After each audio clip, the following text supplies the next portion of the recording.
Set against the dramatic backdrop of the American Civil War, Margaret Mitchell's magnificent historical epic is an unforgettable tale of love and loss, of a nation mortally divided, and a people forever changed. Above all, it is the story of beautiful, ruthless Scarlett O'Hara and the dashing soldier of fortune, Rhett Butler. Since its first publication in 1936, Gone with the Wind has endured as a story for all our times. Hello everybody, welcome to and welcome back to my channel, Book Time with Elvis. I hope very much you're doing well. If you hear a load of clanking in the background, it's because poor old Elvis has a bit of an injury. He's okay though, hopefully. And he's wearing at the moment one of those Elizabethan collars, or the so-called cone of shame, and he keeps bumping into things, bless him. But hopefully it'll only be for a couple of days. It's just to stop him licking at the area that he hurt. He damaged his dew claw.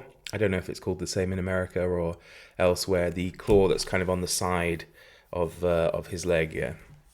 But there we go. I also, of course, want to take the opportunity to thank my patrons, as you can see them here.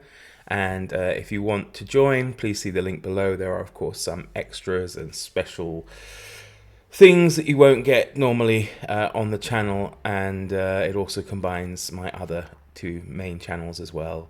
Tales from the Quill and My Little House in Bohemia.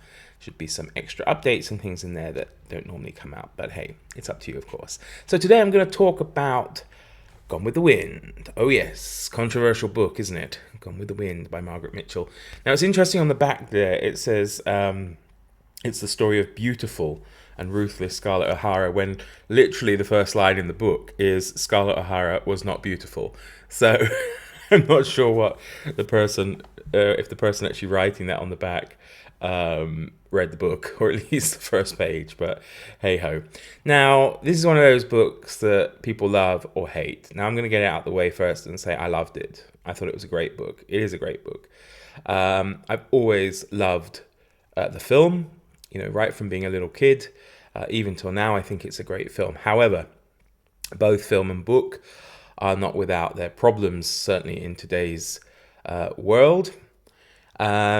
It's one of those infuriating things for me on BookTube, is when I see people hold it up and they rail against the book for being racist. Now, the racism in the book is uncomfortable, it's repugnant, it's horrible. But to complain about it as a negative aspect of the book, when it is a fundamental part of the book could not be written without it. It's like, to me, complaining about The Lion and the Witch and the Wardrobe having lions, witches and wardrobes in it. You know, it is a racist book. There's absolutely no getting around it. I mean, you cannot write a book in which you are lauding the, you know, heroism and lost cause idea of the Confederate South and not have racist undertones or be overtly racist. It's impossible. The author herself, I mean, she's born in 1900 in Atlanta, Georgia. It would be unlikely that she wouldn't be racist. I mean, there was segregation, of course, and all sorts of racial issues around the time of her birth. Well, throughout her life. I mean, her life was you know, cut short due to, I believe, being killed by a drink driver. Did I read that somewhere? Which is, yeah, pretty horrible. But, you know, even up to probably 20 years almost after her death, there's still issues in the South. And in fact, even today across America, there are still racial issues that need, you know, dealing with. But to come on and say, oh yeah, I picked it up, the book's crap because it's racist, to me is just ridiculous. It is racist, duh. You know, that's what it is.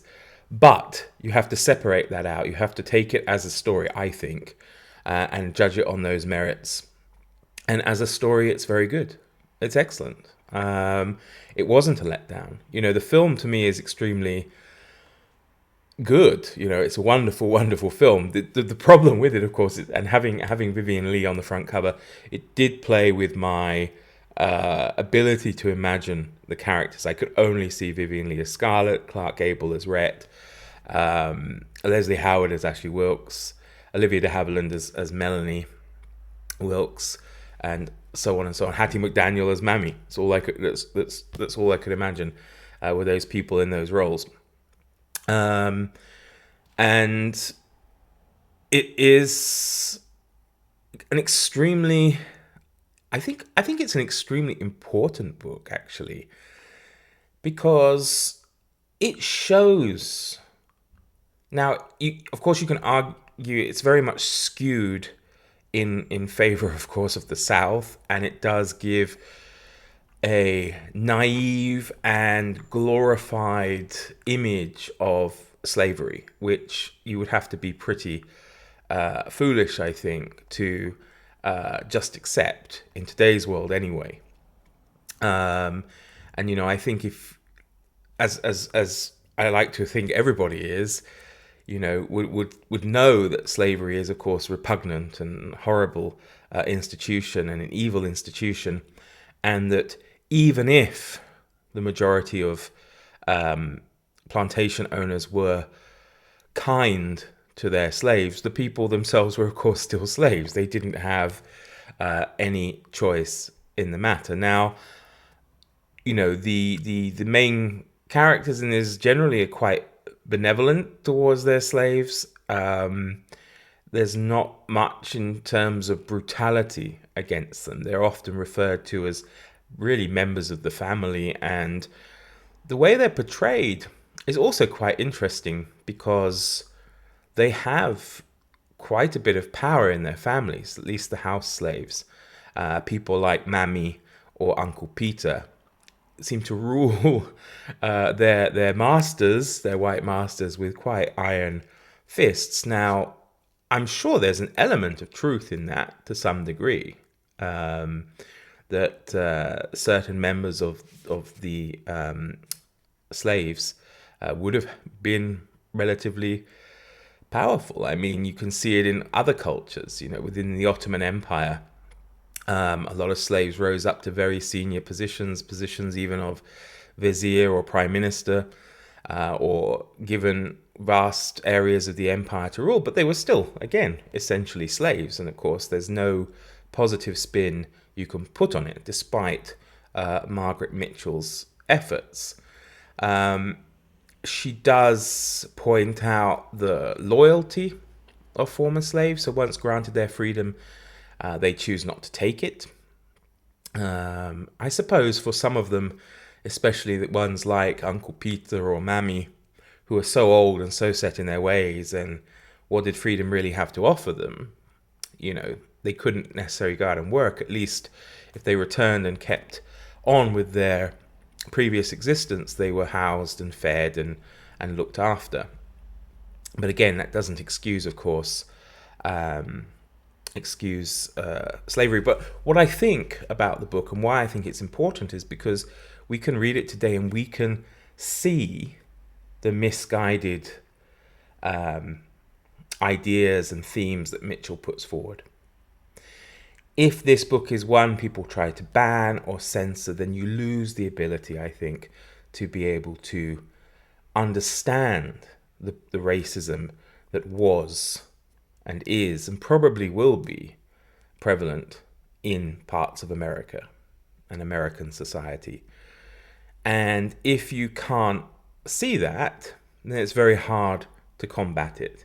You have to understand, where Margaret Mitchell's coming from, the atmosphere in which she's writing. I believe Scarlett O'Hara is based actually on her own grandmother, which I'm not sure what that says about Mitchell's grandmother, because Scarlett is a very divisive figure. Personally, I quite like her, and the reason I like her is because she is an extremely strong woman, really. She knows what she wants sometimes, and she goes out to get it, and she takes up the slack. She looks after everybody in her family circle, including her former slaves. I was going to say her former possessions, and of course that indeed they were. But yeah, she's racist. They're all racist. They're all, of course, horrible people because of that. But without the book and without the film as well, I think it would be difficult for us to be able to combat the myth that both the book and film present of the South. Now, when I was a child, I kind of always had a soft spot for the South. I didn't understand that, one of the main reasons for the South fighting the Civil War was to do with slavery. And of course, had I known that, that would have made a big difference. I think the reason why I always quite liked the South is because I always had this feeling of, maybe liking the idea of supporting lost causes and the underdog. And I think the Civil War is the American Civil War is something I don't know too much about. And having read this, I really want to, because I found myself having to look up certain generals and battles and things like that. And it does seem to me that the Confederacy was quite interesting in the sense that it wasn't, forgive the pun, completely black and white. I mean, not all Confederates owned slaves, and not all Confederates actually agreed with slavery. I mean, from what I read, Stonewall Jackson himself was, it's a little bit, he's not so clear cut as perhaps, say, someone like Robert E. Lee, whose family did own a lot of slaves and things like that.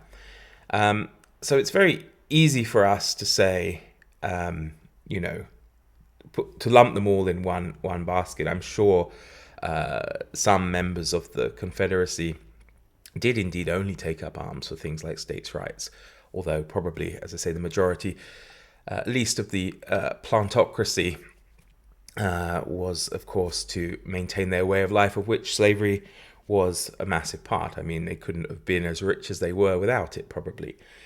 And that, of course, makes support for the Confederacy untenable, really. The book got me interested in reading around it. I came across a podcast episode of The Rest is History, which is a podcast I really enjoy, about Gone with the Wind. I'll leave a link to it down below, because in it they talk about it as, of course, being an important work of historical fiction in how it defined really how people for a long time saw the Civil War in America, at least, as it was an international bestseller, at least from outside of America. It's one of the defining books, along with Uncle Tom's Cabin, I believe, which I haven't read. And they had a very interesting speaker on there, a woman called Sarah Churchwel, and she was talking about the book and the film in relation to her own book, which I'm going to read because I think it will be fascinating. And the book's called The Wrath to Come, Gone with the Wind and the Lies America Tells. And I think she goes into a bit about what Margaret Mitchell mentions in here, which is how there is this myth as well in the North that, of course, they went to fight against slavery. And she said it's very important to separate the idea of slavery from racism. Just because feeling in the North was more abolitionist didn't mean that it was necessarily less racist. And, we can see that by the fact that, of course, there was the color bar and segregation for a while throughout probably almost all of America. Even on a federal level, with the army in World War II having segregation and things like that. So, it's very easy, I think, of course, for people to say, oh yeah, the North was righteous in this kind of way because they abolished slavery. But, to what extent was that their real motivation? When in the next breath they can be extremely racist, and a couple of the characters experience that within this as well. Now, at first I thought, yeah, that's just Mitchell showing again how the South was rather benevolent to their slaves, and the North were just racists, basically. And of course, there is a small, element of truth in that. But as I say, it's not clear cut. It's not black and white. My criticism is definitely, as I say, she does have an idealistic view of things, and she does portray the institution of slavery in a very benign way, almost to how, in language I've seen authors refer to, for example, serfdom in Russia, in this kind of thing that, like, these people are our children. They're inferior to us because they are less intelligent than us, and they need us, to show them the way. They need the guidance that only we can give them. But, they're just, they're not so much our property, but they're enforced, they're forced to be under us, and it's up to us to, keep their noses clean, as it were, and that kind of thing, and show them direction in life.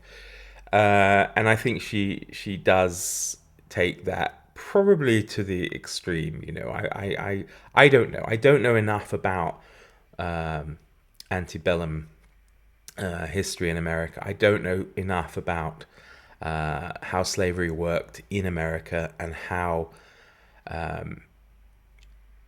prevalent the violence was. I mean, she does make a lot of points in here, like how the Northerners have this view that, the plantation owners are regularly beating half their slaves to death, and they all keep packs of bloodhounds and things like that. And Scarlett says, I've only ever seen one bloodhound in my life, and she says the thing about how wonderful it was that, like, her father only ever beat one slave in his life. I mean, isn't that wonderful? So it's definitely going to make you cringe, for sure, and feel uncomfortable.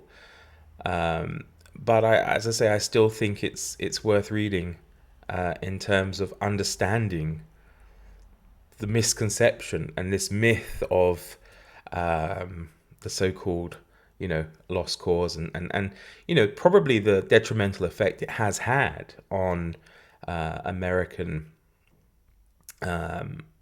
society.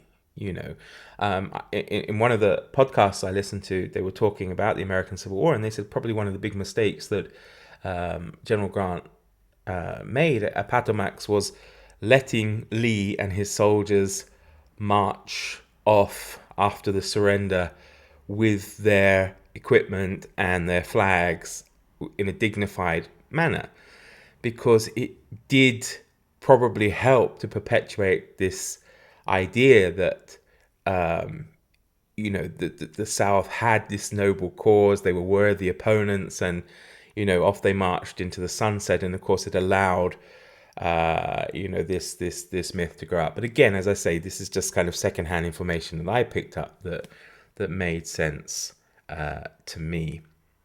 So there we have it. I've rambled on enough about it. I enjoyed it, and I recommend it, but I don't recommend it to you if you are somebody who's going to pick it up and say, "Oh God, it's so Gone with the Wind, it's racist, 1 star." What's the point? What is the point? You can give it that 1 star and call it racist without even bothering to read it, basically.